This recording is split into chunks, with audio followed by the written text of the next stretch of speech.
All right, so we talked about what training, recuperation, and what the general big picture cycle is of how to do training and recovery. What I'd like to direct your attention to is there's a picture, a handout picture on the website there, and it looks like I call it the coal tar pictures, and essentially it's pictures of power poles, and it has that black sludge stuff at the bottom.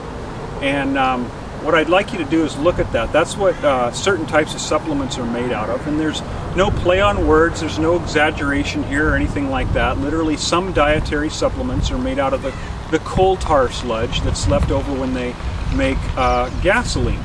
And so that's what you want to avoid. That stuff is used for, essentially when they make gasoline, the stuff that's left over, they sell it to pharmaceutical companies and nutrition companies, and they make their dietary supplements out of it. Also on that is a packet.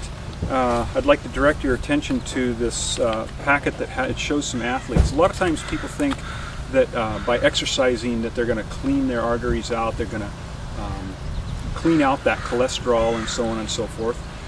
But literally, what makes the difference of whether or not the arteries are cleaned out is whether or not the BNBBs are on board, especially the good fats and the dietary supplements. This packet shows, for example, Jim Fixx. He wrote the complete book of running. He was the guy that really made running popular in the 70s. And he was running 50, 60 miles a week, but he didn't really pay attention to his nutrition. And ultimately, during one of his runs, he had a heart attack and died. There was nobody else around to help him. Another example there is Alberto Salazar. He won the New York City Marathon 3 times in a row, back to back. I mean, this guy was just an animal. He's a trainer for Nike. He trains Lance Armstrong. He's one of Lance Armstrong's pacers on his runs. And same thing, in hindsight, Alberto Salazar says he didn't really pay attention to the nutrition part. He would run hundreds and hundreds of miles a week to be the very best runner, be able to tolerate pain and so on and so forth. But at the same time, long story short, you know, he had a physical. They said his heart was fine. He was in tip-top shape, but he was out on the training field one day and he dropped down. Luckily, they had the heart defibrillators, and they ran and got the football coaches and stuff, and they had to, you know, jump start him 8 times, took about 20 minutes.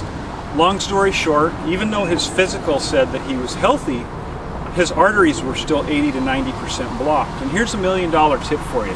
The only way to know if your arteries are clear is to do what's called a stress test. This is where you go in, they put you on a treadmill, and they run you really, really hard, and they monitor your heart. And this is the only way right now, anyway, that they can tell if your arteries are cleaned out. A lot of people think that exercise cleans out the arteries. It does not. Nutrition is one thing, exercise is another. They both have to be in place, and exercise does not clean out or necessarily lower the cholesterol or reverse the process of the arteries being blocked up, okay? And in that packet, you know, in that document, there's, I give examples of 4 different professional grade athletes who the same thing happened. The other 3 examples that are on there besides Alberto, they didn't survive. They were in their 30s and 40s, had a heart attack, and you know, half the heart attacks, a lot of times people don't get a second chance. So one of the funny things that happens with nutrition is that nutrition is what keeps the brain functioning real well. The brain requires 25% of the calories that the body has in it, but it doesn't store any in itself. The muscles and all the other tissues store carbohydrate and so on and so forth. But in order for a person to be able to take in the information that I'm talking about, they already have to have a certain level of nutrition.